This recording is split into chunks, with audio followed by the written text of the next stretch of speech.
네, 안녕하십니까. 금 BIM 데이터를 응용한 실무 적용 사례 웨비나 진행과 발표를 맡은 상상진화 박정근 차장입니다.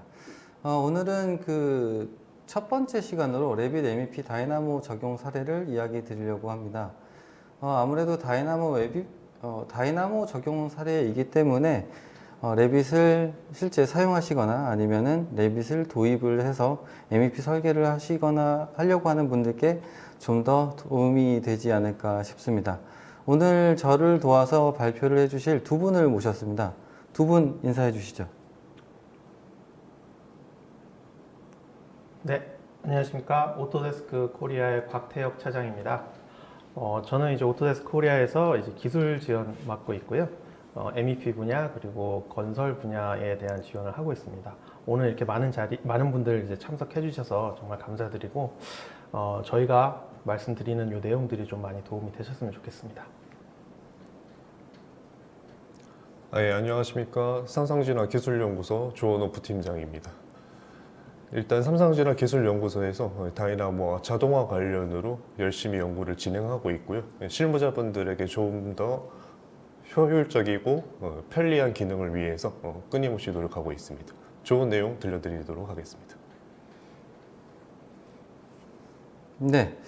오늘 내용은 짧게 이렇게 세 가지로 좀 나눴습니다. 자동화, 효율성, 데이터 이렇게 세 가지 부분으로 해서 이야기를 드릴 거고요. 자동화 부분 같은 경우는 저희 조원호 부팀장, 그 다음에 효율성 부분은 이제 곽태혁 차장님, 그 다음에 데이터 부분은 제가 진행을 하도록 하겠습니다. 차장님, 요 효율성 관련된 내용으로 오늘 좀 많이 도움이 되겠죠? 저는 많이 기대를 네네. 하고 있습니다. 네. 알겠습니다. 그리고 오늘 좀 많이 들어오신 것 같은데 저희 다이나모 웨비나 예전에 진행했을 때부터 계속 들어오신 분도 많이 계신 것 같습니다. 장정수님하고 네, 네, 안녕하십니까? 네, 와주셔서 감사합니다. 일단은 제가 진행을 하기에 앞서서 저희 세 명 모두가 일단 공통적인 패키지를 하나 썼습니다. 이 패키지를 좀 소개하고 넘어가야 될 것 같습니다. 일단 다이나모를 통해서 MEP 관련된 개발을 진행을 하려고 하면 이 MEP 오버 패키지라는 것이 꼭 필요합니다. 일단 MEP 오버 패키지 같은 경우에는 커넥터와 그 다음에 연결된 객체들의 정보를 뽑아낼 수가 있고요. 그 다음에 당연하게도 MEP 객체를 생성하거나 수정하는 역할을 하고 있습니다. 이 중에서 제일 중요한 거는 지금 보시는 이 커넥터 관련된 노드의 활용성입니다. 이 커넥터라고 하는 것에서 정말 다양한 정보를 뽑을 수가 있어요. 이 중에서 제가 정말 많이 활용을 하는 거는 이제 커넥터의 포인트 정보, 그 다음에 커넥터의 방향, 요거 좀 많이 쓰거든요. 차장님도 이 중에서 많이 쓰시는 거 있으시죠? 네, 네. 이 정말 사실 여기 나오는 그 아이템 하나하나가 굉장히 유용한데요. 이 제가 다음에 설명드릴 내용들에도 있지만 저는 이제 커넥터 시스템 타입을 좀 잘 활용을 했습니다. 네. 모양은 어떠세요? 모양도 저는 좀 많이 쓰는 편인데. 예, 중요하죠. 사실 모양이라는 게 MEP 오브젝트들이 모양, 그러니까 결국은 이것이 서클로 되어 있느냐 아니면 이제 사각형으로 되어 있느냐에 따라서 이 커넥터가 사용하게 될 파라미터가 정해지겠죠. 높이, 폭을 사용할지, 안 그러면 반지름을 사용할지. 그렇기 때문에 이 모양 값을 가지고 데이터를 이제 필터링해서 활용하실 수 있을 것 같습니다. 네, 어쨌든 지금 이 커넥터라는 이 하나의 객체에서 뽑아낼 수 있는 데이터가 저렇게 많습니다. 그래서 이 커넥터를 어떻게 활용하느냐에 따라서 이 프로그램을 더 유연하게 만들 수 있는 게 되겠죠. 그래서 꼭 MEP 오버 패키지를 설치를 하셨으면 합니다. 그러면 이제 본격적으로 내용 진행하도록 하겠습니다. 네, 그러면은 일단 저의 차례가 돌아왔군요. 자동화 부분입니다. 파이프 오토 라우팅과 이퀴먼트 레이아웃이라는 주제를 달고 진행을 할 건데요. 일단 간단하게 이제 저의 소개를 다시 한번 드리자면 이제 다이나모 전도사라고 되어 있네요. 제 인생이 다이나모에 갈리고 있기 때문에 여러분들을 위해서 이 자동화 효율성을 위해 끊임없이 노력을 하고 있습니다. 많은 관심 부탁드립니다. 그럼 본격적으로 파이프 오토 라우팅과 이퀴먼트 레이아웃에 대해서 진행을 하기 이전에 이 자동화와 제너레이티브 디자인에 대한 키워드를 한번 함께 보시겠습니다. 이 두 가지를 사용하시면서 가장 중요한 부분은 왜 어떻게 쓸까입니다. 왜 어떻게 이 자동화를 써야 될지, 어떤 식으로 활용해야 될지에 대해서 가장 중요한데요. 아무래도 세 가지 키워드를 뽑았을 때는 효율성, 그리고 시간 절약, 그리고 새로운 아이디어로 더욱더 효율적이고 시간 절약을 할 수 있는 업무를 진행할 수 있는 내용을 하시는 거죠. 일단은 이 자동화에 대해서 한번 같이 보시겠습니다. 개념적인 내용인데요. 이제 if A then B라고 되어 있죠. 인풋이 들어와서 아웃풋으로 나오게 되는데요. 이 내용이 실무를 하시는 분들은 조금 어려우실 수도 있습니다. 하지만 다이나모를 하실 때 인풋에서 아웃풋 값으로 가는 도중에 변수들이 많다는 공통점이 있습니다. 이런 변수들이 여러 가지가 나오고 실질적으로 자동화와 제너레이티브 디자인을 하시기 위해서는 여러 변수들을 다 잡으셔야 됩니다. 하지만 이 범용성, 여러 변수들을 다 잡는 과정은 매우 어렵기 때문에 이 작업을 어떻게 알고리즘을 짜서 슬기롭게 대처해 나가실지가 가장 중요한 포인트라고 보시면 좋을 것 같습니다. 이 그림을 보시면은 이제 다이나모를 하시는 분들은 리스트의 개념이라고 보시면 좋을 것 같아요. 인풋 데이터들이 여러 가지가 들어오고 아웃풋 데이터도 여러 가지가 나오게 되죠. 리스트들이 복잡해지면은 당연히 아웃풋도 복잡해지겠지만 이 데이터들을 어떻게 처리하고 어떻게 가공한 다음 아웃풋을 낼지, 이 부분이 자동화에 대한 가장 큰 포인트입니다. 자, 일단은 이 제너레이티브 디자인 프로세스를 아주 간략하게 보시겠습니다. 룰 알고리즘과 소스 코드가 이제 존재하게 되고요. 이 부분들이 지속적으로 반복됩니다. 반복되면서 효과적인 아웃풋을 내게 되는 거죠. 간단한 창문의 예시를 제가 가져왔는데요. 이 창문을 어떤 창문을 만들지 처음에 제너레이트를 한 다음에 분석을 하게 됩니다. 분석을 하고 내가 원하는 창문을 랭킹하게 돼서 가장 선호하는 창문을 선택하게 되는 거죠. 그 와중에 내가 원하는 창문의 형태를 변경시키면서 이 과정을 반복하게 됩니다.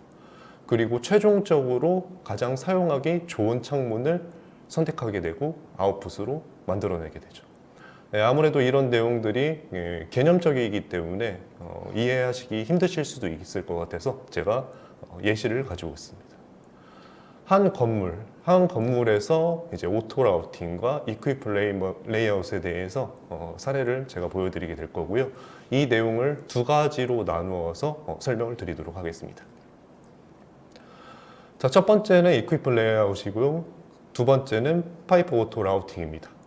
기계실에 장비를 배치하는 내용과 그 다음에 각 기계들이 기계실로 연결되는 파이프에 대한 자동 오토 라우팅, 이 두 가지라고 보시면 좋을 것 같고요. 첫 번째 이퀴프 레이아웃은 한 건물의 기계실에서부터 시작을 하게 됩니다. 기계실에는 꼭 들어가야 될 이퀴먼트, 장비들이 존재를 하게 되죠. 이 장비들이 어떻게 배치가 돼야 되는지는 어쩌면 이런 소규모 건물에서는 당연히 정해질 수가 있습니다. 하지만 이 예시에서는 작은 건물을 예시로 들지만 큰 건물 혹은 플랜트로 갈수록 이런 이퀴먼트 레이아웃이 미쳐지는 영향이 커질 수가 있는 거죠. 아무래도 장비에서부터 공통 샤프트로 이 배관들이 연결이 되게 됩니다. 이 연결되는 과정과 장비가 배치되는 과정을 한번 보여드리도록 하겠습니다. 당연히 제가 다이나모로 돌린 영상에서 나온 이미지들을 추출한 내용인데요. 특정 알고리즘과 룰이 적용되지 않은 상태에서는 이렇게 산계대에서 배치가 되게 됩니다. 그 내용 영상으로 한번 보시겠습니다. 기계실에서 이런 식으로 제가 서페이스를 클릭을 한 다음에 그 서페이스에 맞춰서 이렇게 장비들이 배치가 됩니다. 이 내용을 그냥 보시고서는 이거는 실무에서 쓸 수 없는 내용인데 라고 먼저 생각이 드실 거예요. 하지만 저는 영상 뒷부분에서는 조금씩 구속 조건을 걸게 됩니다. 빨간색의 위치를 고정시키고 그 다음에 초록색의 위치, 그 다음에 나머지 파란색의 위치를 순차적으로 고정시키는 알고리즘을 룰을 설정하게 되는 거죠. 지금 일단은 전체적으로 되고 밑에 보시면은 불이 하나씩 늘어나고 있죠. 천천히 빨간색이 고정이 되고 그 다음에 초록색이 고정이 됩니다. 그 다음에는 마지막 파이프가 연결되는 펌프들의 레이아웃들이 천천히 고정이 되죠. 룰을 하나씩 정리하고 나서 내가 쓸 수 있는 레이아웃을 만들게 되는 거죠. 자, 이 부분을 제너레이티브 디자인으로 돌려봤습니다. 이 제너레이티브 디자인을 돌리시면서 어떤 인풋 값, 아래에 있는 그래프에서 내가 어떤 데이터를 규정 짓고 그 데이터에 맞춰서 아웃풋을 뽑아내고 싶다. 여러 가지 다양한 알트들을 보고 싶다를 결정하게 되는데요. 아무래도 제너레이티브 디자인을 하시는 분들이 이 인풋 데이터를 어떻게 넣어야 될지, 아웃풋 데이터를 어떻게 넣어야 될지가 가장 큰 어려움이라고 생각하고 있습니다. 그래서 일단은 이 레이아웃을 제너레이티브 디자인을 돌리면 이런 식으로 된다는 모습을 보여드렸고요. 다음으로 살짝 넘어가도록 하겠습니다. 그 다음 기계실에 장비가 배치됐고 샤프트 구간까지 파이프를 날렸으면 이제 위에 있는 장비들과 연결을 시켜야 되겠죠. 선택하는 내용은 이제 화장실에 있는 기계들을 선택을 하고 샤프트에 이 배관들을 뿌려주게 됩니다. 장비를 선택하는 건 이제 Select Element, 그 다음에 샤프트 공간은 이제 저는 솔리드로 잡아줬고요. 그 다음에 장비 또한 엘레멘트를 선택했습니다.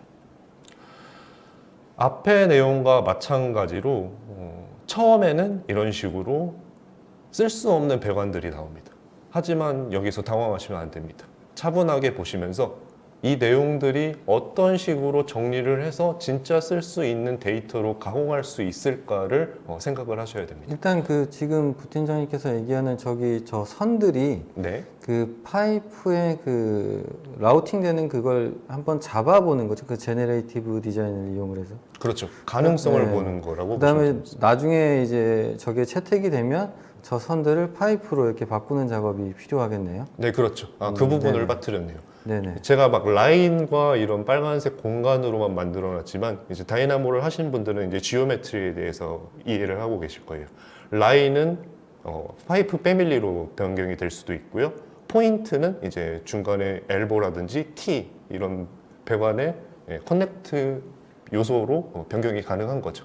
그렇기 때문에 처음에는 이렇게 가능성을 보시는 게 가장 중요합니다. 이 내용을 아까 전에 레이아웃과 마찬가지로 돌리게 되면은 이렇게 나옵니다. 저는 그래서 이제 POC 단계라든지 데모 단계에서는 이 과정을 제일 첫 번째로 합니다. 가장 빠르게 이렇게 가능성이 나올 수 있다라고 먼저 보여드리고요.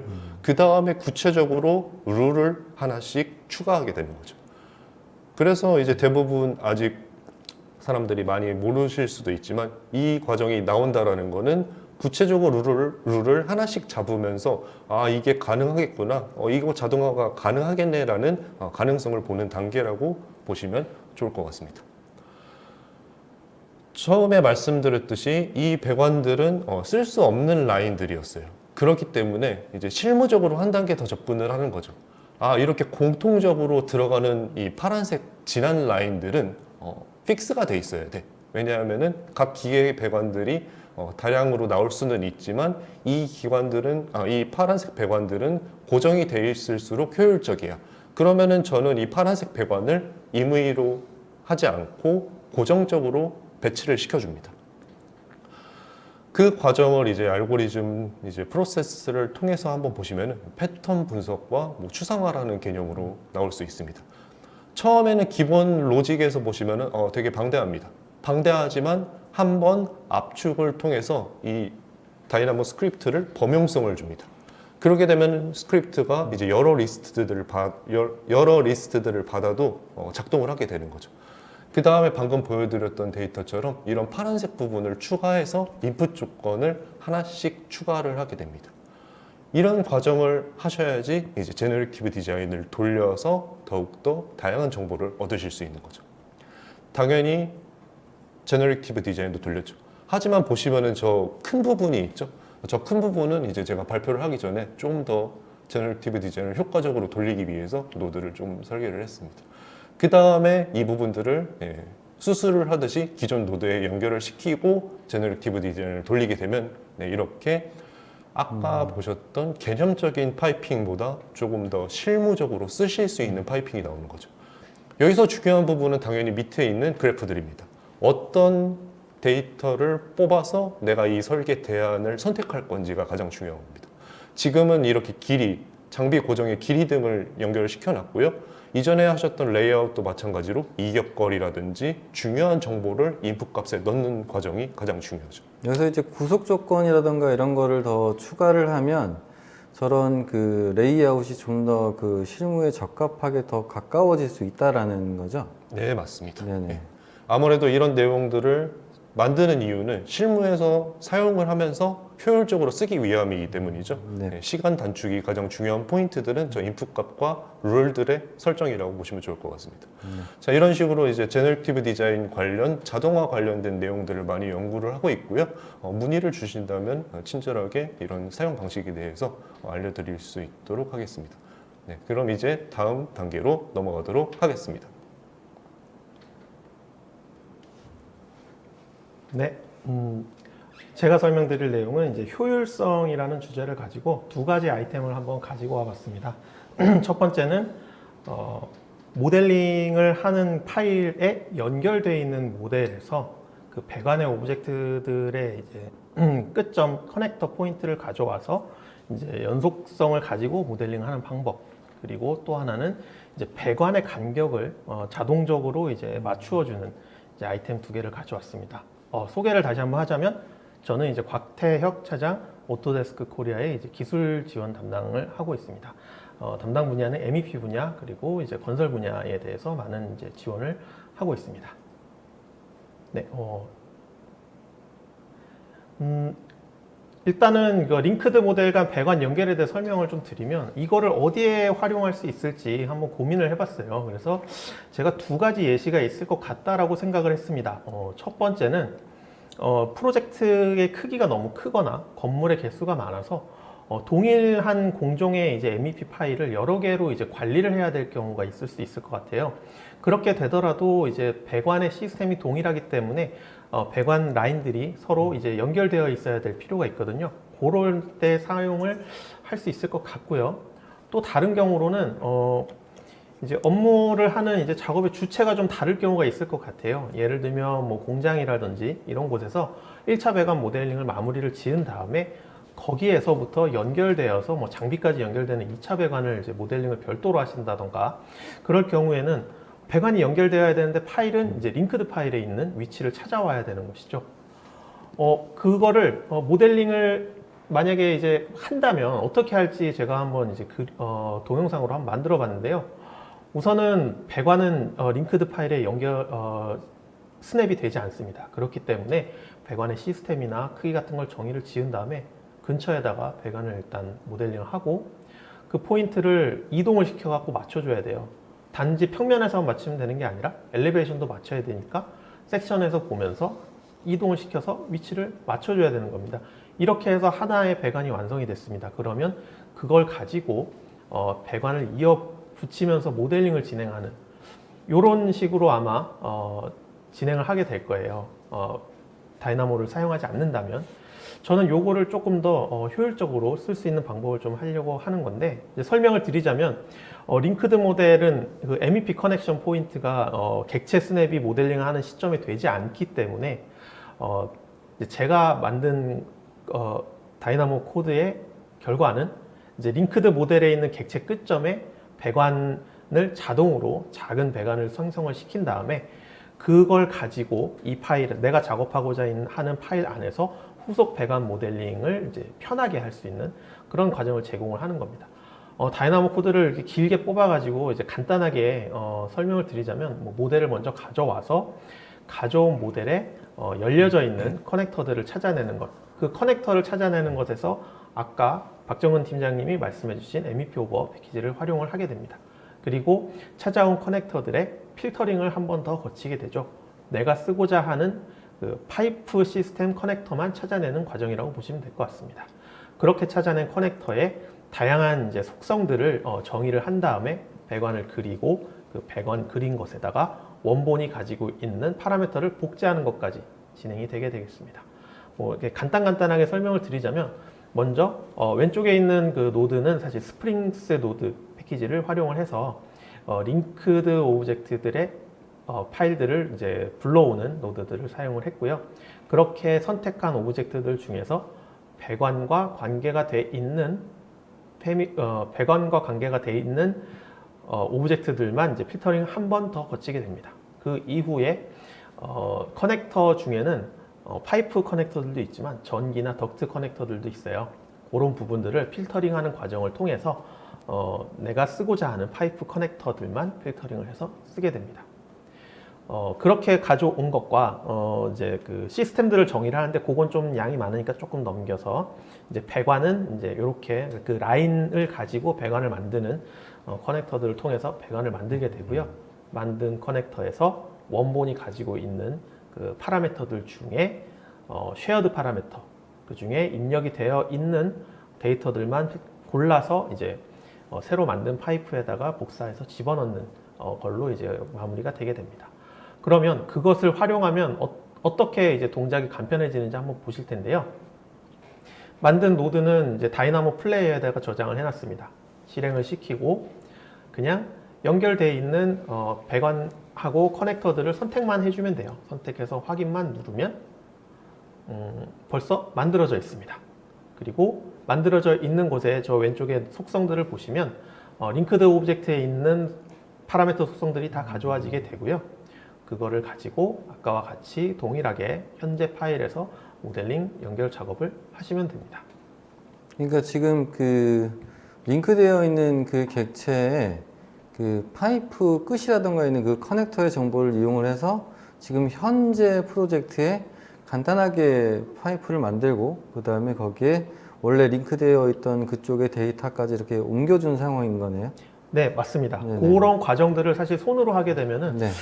굉장히 복잡한 과정들을 거쳐야 될 수밖에 없어요. 그래서 이제 처음에 내가 파일을 만든 곳에서 링크드 되어 있는 오브젝트들의 정보들과 시작하는 점들을 가져온다는 점에서 이 파일이 좀 장점이 있을 것 같습니다. 그러면 정말 그 링크된 모델이 사실 2개는 아닐 거고 정말 엄청나게 많을 텐데 그런 것들을 좀 끄거나 뭐 링크를 해제한다거나 해서 정말 가볍게 작업을 할 수 있겠네요. 저렇게 하면. 맞습니다. 시작점만 잡아주고 그 시작점에 네네. 배관 그 파라미터 정보들이 있으면 이 배관이 어디에서 시작되는 건지 확인할 수 있기 때문에 네. 이렇게 꺼내 놓은 다음에는 링크드 오브젝트들은 사실 감춰놓고 모델링을 하셔도 크게 문제는 없을 수 있죠. 정말 도움이 되실 것 같습니다. 저렇게 링크 많이 하시는 그런 뭐 플랜트라던가 그런 큰 쪽에서는 예, 컴퓨터를 좀 편하게 해줄 수 있지 않을까. 예, 저는 그렇게 생각이 되네요. 그러면 다음 것도 한번 설명을 드려보겠습니다. 배관 간격 조정을 자동화하는 건데요. 이 이미지를 보시면 배관을 설치를 할 때 어떤 기준들이 있어요. 뭐 예를 들면 뭐 배관과 배관 사이에 간격, 그 중심 간격을 얼마 정도로 해준다던가 엘보는 어느 위치에서부터 시작이 된다던가 하는 기준들이 아마 프로젝트마다 설정이 될 텐데 그 중에 지금 제가 빨간색으로 표시해 놓은 부분들에 저는 사실 좀 주목을 했습니다. 아웃사이드 오브 파이프의 클리어런스를 얼마 이상, 미니멈 얼마까지 정의를 해줘야 된다라는 이제 기준들이 있는데요. 보통은 배관을 모델링을 하실 때는 아마 배관 중심선을 기준으로 옵셋 간격이 얼마인지를 보고 이제 진행을 하실 텐데 저는 여기에서 저 엣지 투 엣지의 클리어런스를 정확한 값을 가지고 모델링을 할 수 있을까, 그리고 그것을 좀 더 쉽게 할 수 있는 방법에 대해서 좀 제시를 한 것입니다. 예를 들면 이 왼쪽에 있는 3D 모델처럼 배관이 이제 임의의 간격으로 모델링이 되어 있을 때 지금 이제 위쪽에 보시는 거는 위쪽에 보이는 디멘전은 이제 중심선부터 중심선까지의 디멘전이에요. 요거는 이제 레빗에서 쉽게 그 간격들을 좀 조절할 수가 있는데 아래쪽에 있는 것처럼 배관의 끝점부터 끝점까지의 디멘전은 사실 이동을 하거나 모델링을 할 때 저 끝점이 객체 스냅이 되지 않는 걸 아마 알 수 있으실 겁니다. 그래서 그 간격을 딱 정확하게 맞춰서 모델링하는 게 사실상 좀 쉽지 않아요. 제가 하고 싶은 건 여기에 보시는 것처럼 배관의 엔드 투 엔드 간격을 지금은 20mm로 고정이 돼 있죠. 20mm로 고정을 시켜서 모델링 하는 것. 그런데 배관의 사이즈가 서로 다르더라도 그거를 자동으로 인식해서 정확하게 끝점부터 끝점까지만 20mm로 고정을 시켜서 모델링하는 방법, 이런 것들을 이제 만들어 봤습니다. 간단하게는 뭐 모델을 가져와서 당연하겠지만 필터링을 한번 거치고, 그리고 현재 모델링 되어 있는 배관들의 거리들을 일단 확인을 합니다. 그리고 이제 그 배관들이 현재 외경이 얼마인지 그런 데이터들을 가져오고 데이터 정리들을 거쳐서 이제 거리 계산하고 배관을 이동하는 이런 과정이 될 거고요. 필터링에서는 저는 두 가지를 필터링을 했습니다. 우선 내가 가져오는 오브젝트는 파이핑 오브젝트, 그리고 선택된 오브젝트들은 이제 기준이 돼야 될 배관과 평행해야 할 것, 이 두 가지 조건으로 필터링을 해서 다음 단계로 넘겨주게 됩니다. 그러면 다음 단계에서는 클로지스트 포인트와 디스턴스 투 노드를 활용을 해서 거리를 이제 재게 되는데요.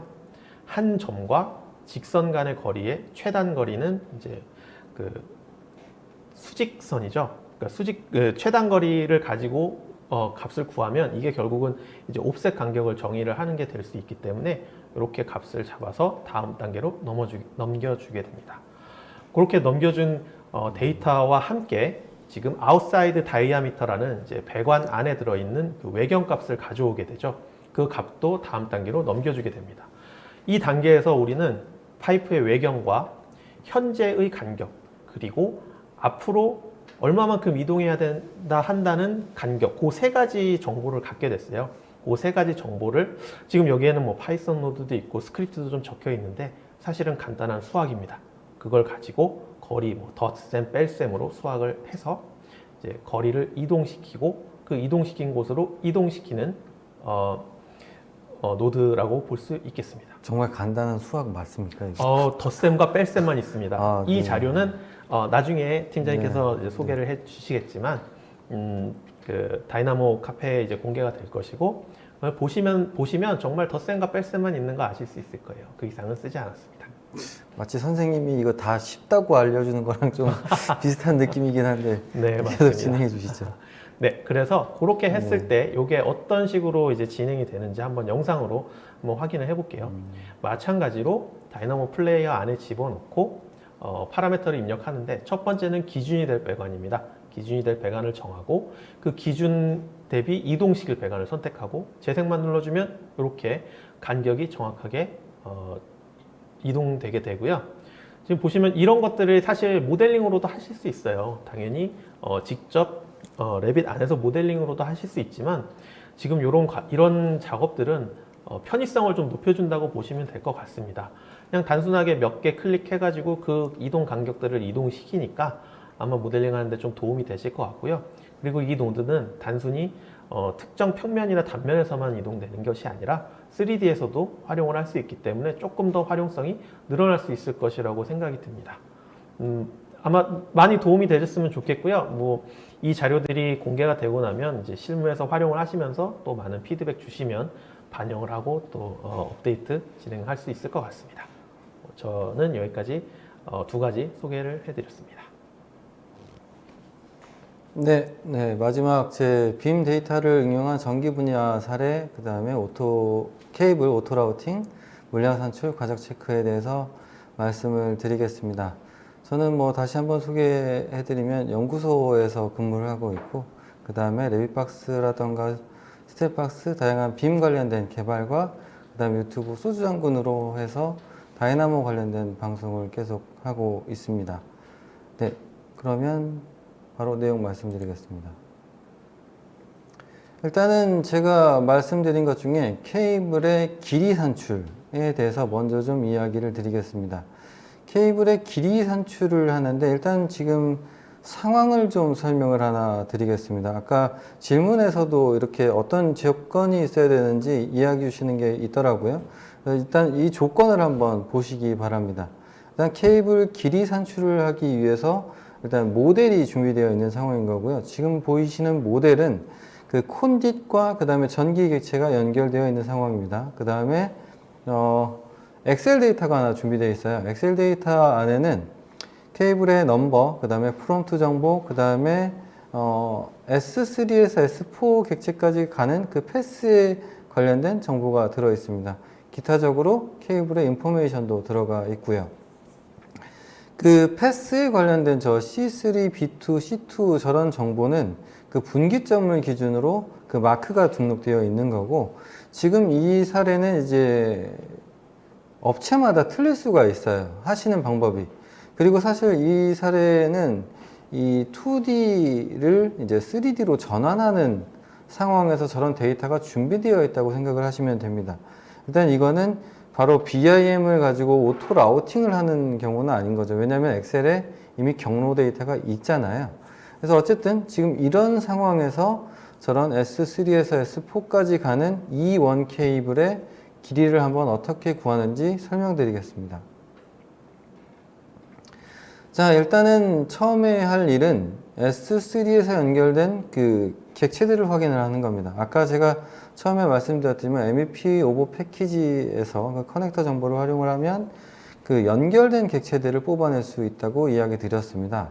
그래서 연결된 객체 모든 걸 뽑아낸 다음에 그 다음에 해야 할 일은 이제 저기 엑셀 정보에 있죠. 패스에 C3, B2, C2 이 매개 변수가 들어있는 그러한 객체들만 다시 한번 뽑아내는 거죠. 이 케이블이 지나가는 그 객체들만 뽑아낸다라는 겁니다. 그 다음에 이제 마무리해야 할 건 뭐냐면 그 케이블이 지나가는 객체들을 지금 다 뽑아낸 상황이잖아요. 그러니까 그런 객체들의 포인트 정보를 추출을 합니다. 그 다음에 그런 포인트 정보를 추출한 거를 이제 폴리라인으로 변환을 한 다음에 간단하게는 지금 보시는 것처럼 해당 폴리라인의 선 길이를 구해서 이제 케이블 길이로 할 수도 있는 거고요. 여기서 이제 조금 더 더하면 그 회사만의 그 여장 길이가 있으실 거예요. 여장 길이. 그런 길이를 조금 더 더해 준다면은 조금 더 실무에 적합한 길이를 산출할 수 있지 않을까 생각을 합니다. 일단은 그 간단한 그 길이 구하는 로직은 지금 이런 식으로 할 수가 있습니다. 전체적인 그 다이나모의 길이도 그렇게 길지는 않습니다. 그렇지만 모델과 그런 엑셀 정보가 준비되어 있다는 게 약간 틀린 거죠. 다음입니다. 이번에는 조금 더 디테일하게 한번 보도록 하겠습니다. 이번에는 오토 라우팅, 물량 산출, 그 다음에 과적 체크 이 세 개를 어떻게 할 수 있느냐를 한번 보겠습니다. 이번에도 당연히 모델이 준비되어 있고요. 지금 모델 보시는 것처럼 이번에는 케이블 트레이와 콘딧, 그 다음에 여러 가지 장비 객체가 배치되어 있습니다. 지금 이미지로 보시는 것처럼 그 판넬이 배치되어 있는 거고요. 판넬들이 이제 케이블 트레이와 약간 좀 떨어져서 배치가 되겠죠. 당연히 저런 식으로 배치가 될 겁니다. 옆에 붙여놓지는 않잖아요. 그렇게 되어 있는 상황인 거고, 그 다음에 지금 저 판넬이 케이블 트레이와 막 붙어 있는 상황은 아닙니다. 그 다음에 준비되어 있는 엑셀 내용 한번 보시면 당연히 케이블 넘버라는 게 있을 거고요. from to 정보가 있을 겁니다. 그 다음에 케이블 인포메이션 이렇게 준비되어 있죠. 아까랑 틀린 건 뭐냐면 패스 정보가 없다라는 거예요. 이 패스 정보가 없다라는 건 또 어떤 상황이냐면 이렇게 모델링 된 걸 가지고 그 최단 경로 찾기라던가 from과 to까지 갈 수 있는 그 경로를 알아내겠다라는 겁니다. 이미 엑셀에는 없으니까 그렇게 알아내고 스케줄 표를 만들겠다라는 겁니다. 이런 상황에서 먼저 오토 라우팅이 어떻게 진행되는지 설명드리겠습니다. 일단 오토 라우팅을 하기 위해서는 일단 저기 모델링된 상황을 좀 파악을 해야 합니다. 당연하게도 모델은 전부 다 정확하게 연결이 되어 있어야 하는 거고요. 저런 연결 관계를 파악을 해서 포인트를 추출을 한 다음에 그 포인트들을 하나의 경로로 바꾸는 작업이 필요합니다. 그리고 이제 인터넷이라든가 이런 데 많이 찾아보시면 뭐 최단거리 알고리즘, 뭐 길찾기 알고리즘 이런 것들이 많이 있어요. 이런 것들을 이용을 해서 프롬 장비와 투 장비까지 갈 수 있는 최단거리를 계산을 해내는 거죠. 그 길이 계산하는 거는 이제 아까 제가 말씀을 맨 처음에 드렸잖아요. 그런 방법. 그 라우팅에 사용되는 객체들을 뽑아내고 그 객체들의 포인트 정보를 취합한 다음에 이제 그것들을 폴리라인이라든가 이런 것들로 변경을 해서 길이를 잰다라는 거예요. 그런데 지금 여장 길이 추가가 여기가 또 들어가 있잖아요. 여기서 조금 틀린 건 또 있겠죠. 케이블 트레이와 판넬의 상황이기 때문에 여기서는 분명히 수직 수평 길이를 더하실 겁니다. 그 다음에 뭔가 할증 요소라든가 이런 걸 더해 주겠죠? 그죠? 사장님? 네, 더해줘야죠. 네. 단순히 길이만 가지고는 그렇죠. 실제로 연결하기가 좀 어려울 것 같습니다. 그 누구도 그 전선을 저렇게 직선으로 깔지는 않겠죠? 맞습니다. 네. 그렇게 해서 그런 길이들을 충분히 회사 나름대로 그런 규정이 있을 테니까 더해주면 그런 케이블의 길이를 구할 수 있을 겁니다. 그 다음 마지막 과적 체크 부분입니다. 이 과적 체크 부분에서는 이제 정말 이제는 데이터 가지고 계산을 해내는 거예요. 모델에는 케이블이 모델되어 있지 않잖아요? 그죠? 케이블이 있죠. 뭐 한두 가닥도 아니고 많게는 뭐 몇천 가닥씩 될 텐데 이 부분은 이제 데이터를 가지고 계산을 해내는 겁니다. 맨 처음에 저 과적 체크를 할 수 있는 그 정보는 어디에 있냐면 라우팅에서 이제 최단 거리 길찾기를 할 때 어떤 객체를 타고 가는지 저희는 뽑아냈어요. 그 다음에 뽑아낼 때 저희 엑셀에서 어떤 케이블마다 이렇게 처리를 하고 있었을 거잖아요. 그러니까 어떤 객체에 어떤 케이블이 지나간다라는 걸 이미 프로그램은 알고 있습니다.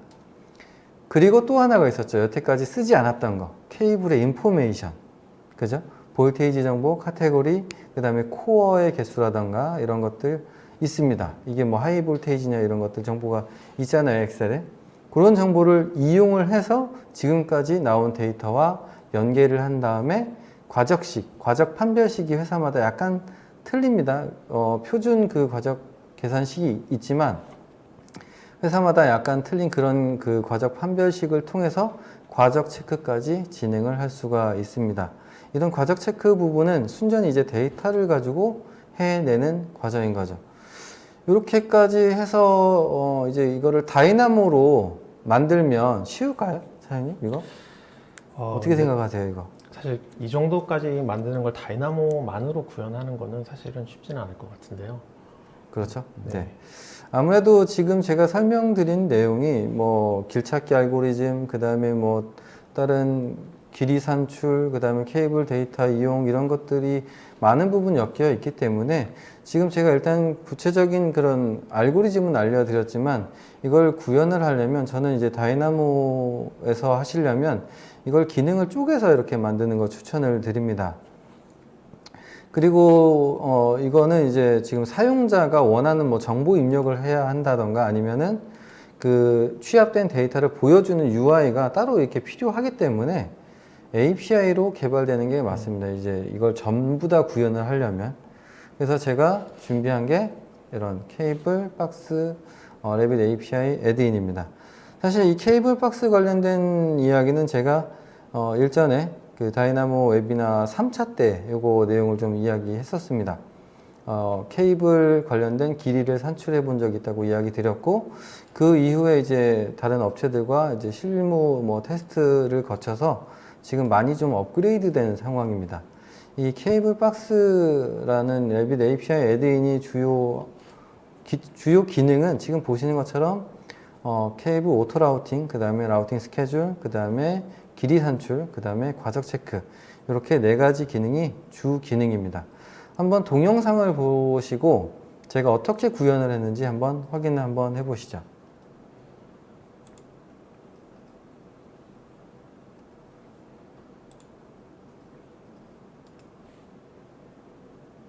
네, 케이블 박스인 거고요. 일단은 지금 아까 보셨던 모델입니다. 해당 모델에서 이제 케이블 박스 지금 프로그램 실행을 시켰고 정리된 엑셀 먼저 불러옵니다. 엑셀에는 아까 말씀드렸듯이 이제 프롬프트 정보, 케이블 넘버, 그 다음에 케이블의 인포메이션 들어 있습니다. 프롬프트 정보 확인한 거고요, 장비를. 그 다음에 기본적으로 라우팅을 일단 실행을 해봅니다. 그러면 이제 빨간색으로 불이 들어오게 되는데 저 빨간색 부분은 이제 길을 찾을 수 없는 구간인 거예요. 케이블에서 이제 점프하는 구간이 있습니다. 케이블을 전부 다 그 점프하는 구간까지 모델링을 하지는 않거든요. 저런 케이블 트레이를. 그래서 가상의 커넥터와 가상의 길을 만드는 걸 지금 보고 계십니다. 점프하는 저런 구간들을 설정한다고 보시면 되는 거예요. 가상의 길을 만들어주는 상황입니다. 저렇게 가상의 길을 만들면 이제 케이블이 지나다닐 수 있는 길이 추가적으로 완성이 되겠죠?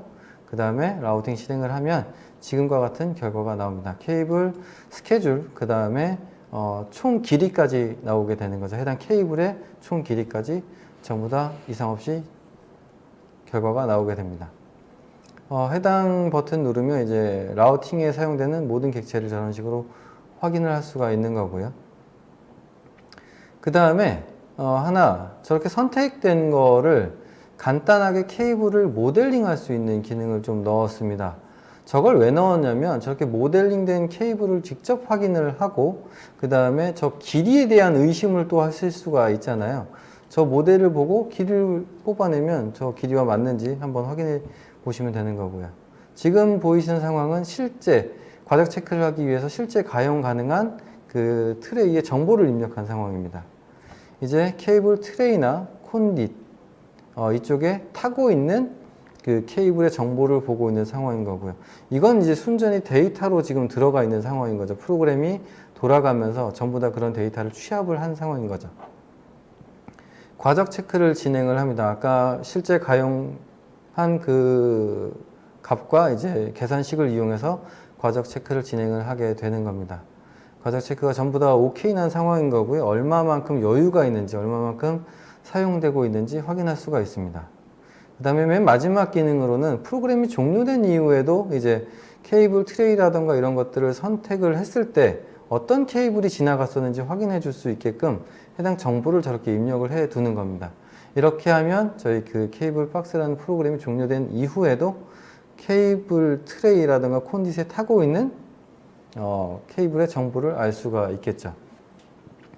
그래서 저희 케이블 박스는 총 4개의 기능이 주요 기능인 거고 아까 말씀드렸듯이 라우팅, 그 다음에 스케줄, 길이 산출, 과적 체크 이렇게 4개의 기능을 하게 됩니다. 아무래도 너무 복잡한 로직이기 때문에 이거를 다이나모로 통으로 구현하기는 힘드실 거예요. 만약에 다이나모로 해야 한다면 기능을 쪼개서 한번 만들어 보시기 바랍니다.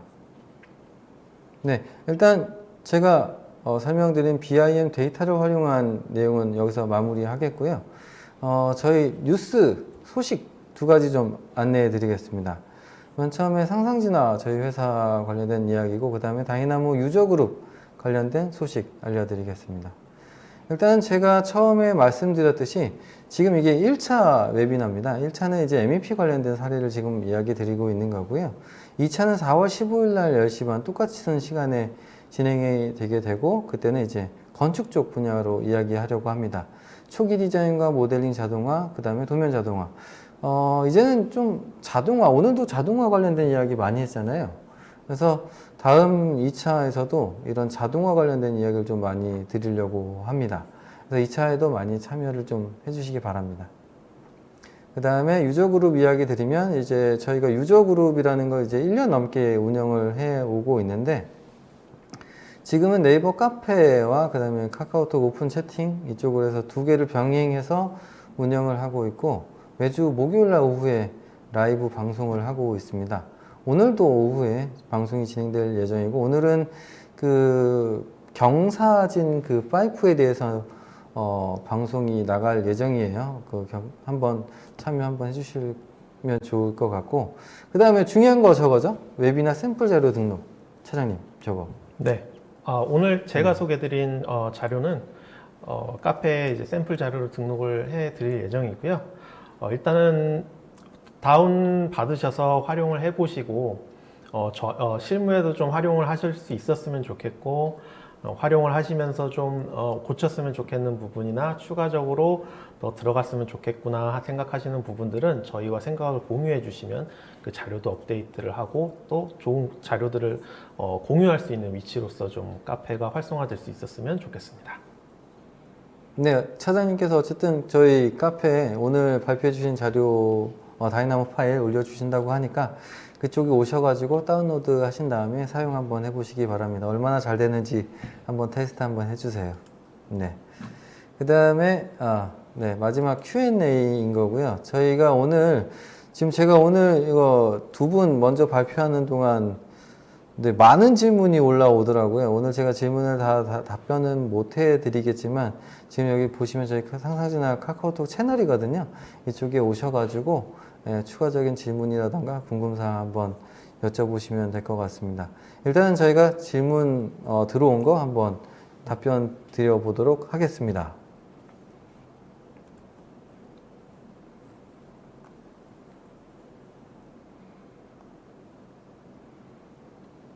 이제 질문을 보고서 이제 답변을 하는 거죠? 네.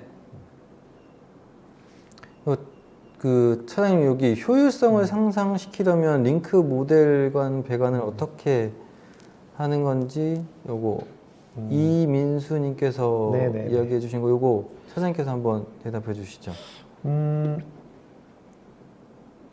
어렵습니다. 왜냐하면 이제 제가 설명드린 내용이 이 두 가지 작업을 좀 효율적으로 할 수 있는 방법에 대한 제안이라고 생각이 들고요. 그러니까 제가 설명드린 것처럼 이것을 사실상 레빗에서 모델링으로만도 할 수 있으세요. 그러니까 제가 설명드린 내용들은 사실상 손이 더 갈 수는 있지만 레빗이 제공하는 기능들만으로도 모델링을 하실 수 있습니다. 근데 이제 제가 이런 아이템들을 이제 효율성이라는 이름으로 제안을 해드린 이유는 조금 더 시간을 단축하면서 빨리빨리 진행할 수 있는 그 반복적인 작업들은 빨리빨리 진행할 수 있도록 그 로직들을 만들어 놨다고 생각하시면 될 것 같아요. 그 조원호 부팀장님이 최초에 앞전에 소개시켜 주셨던 것처럼 결국은 if and then 해서 결과물이 나오는 것이거든요.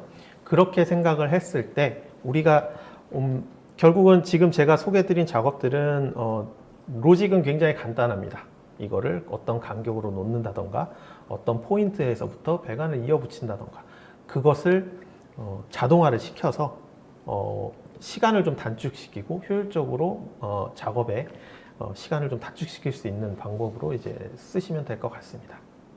설명이 됐는지 모르겠네요. 굉장히 이제 좀 저한테는 좀 어려운 질문이었어요. 네. 그다음에 강수철님 질문 있는데 부팀장님께서 한번 답변해 주시죠. 지금 제가 좀 눈이 침침해서 미친 중이에요? 좀 제가 읽어주시면. 읽어드릴게요.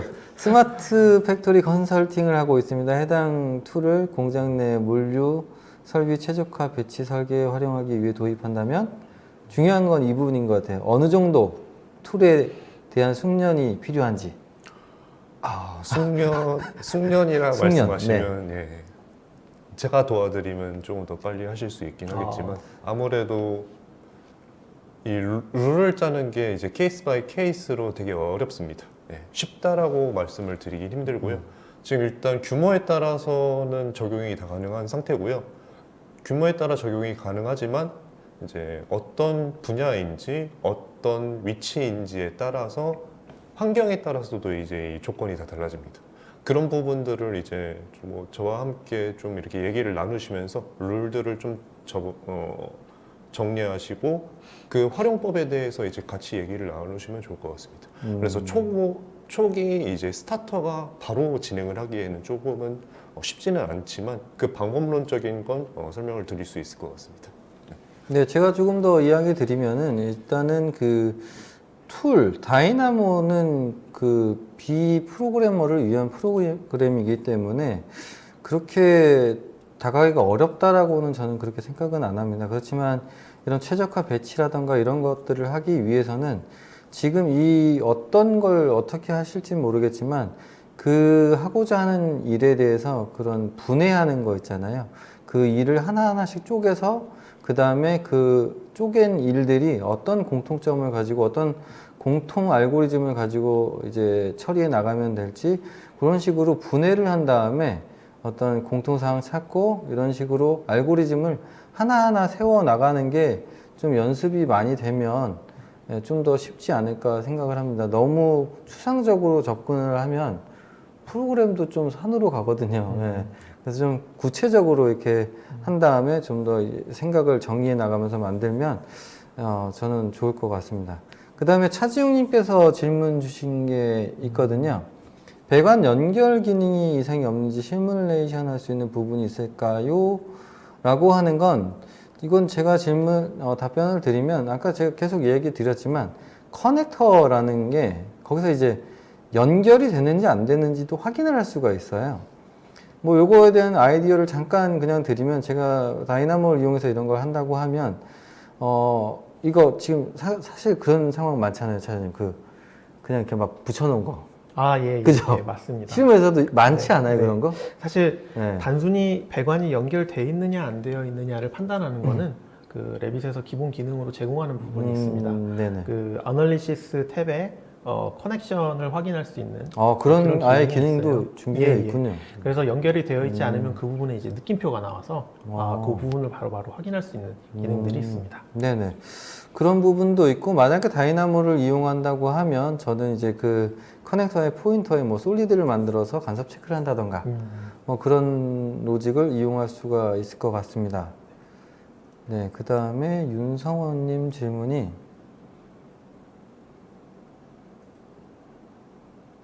덕트 파이프는 특정 창에 참조 레벨이 표시되지만 텍스트로 측정부를 쓰지 말고 자동으로 뽑을 수 있는 방법이나 기능?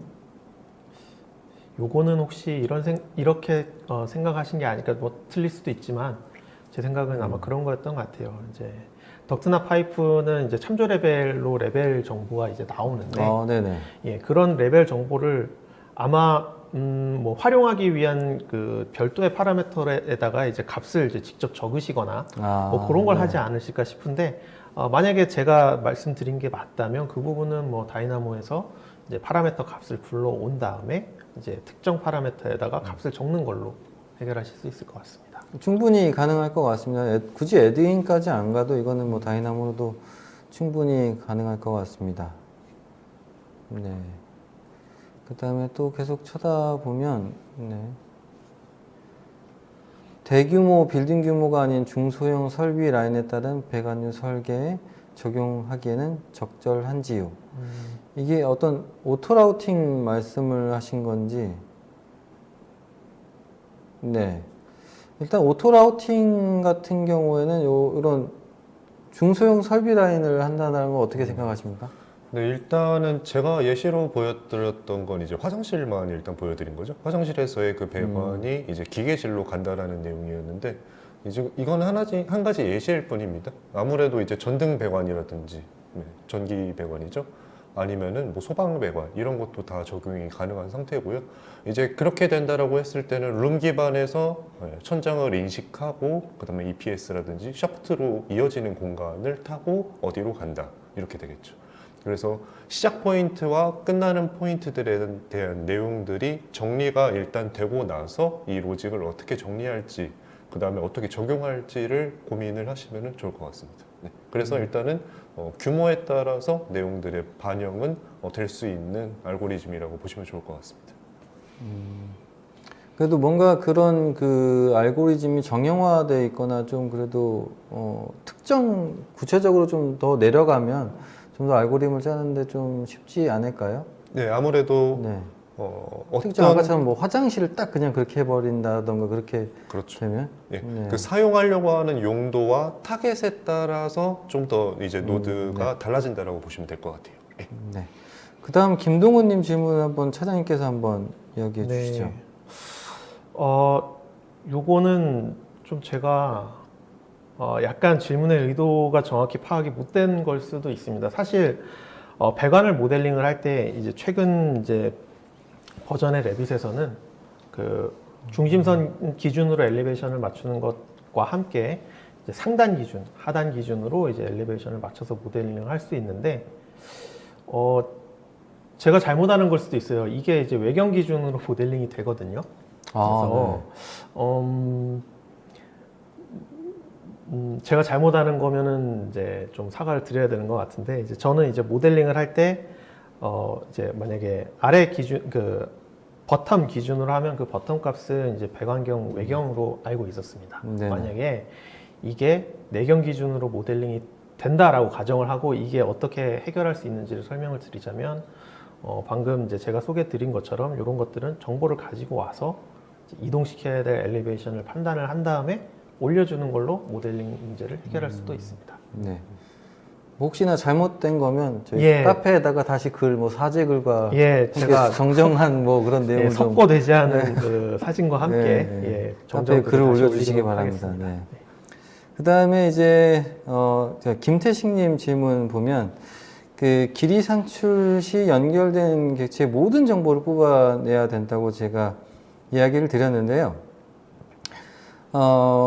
그 객체 모든 정보는 아니고요. 그 케이블 트레이라던가 콘딧이라고 하면 그 양끝 정보입니다. 포인트 정보.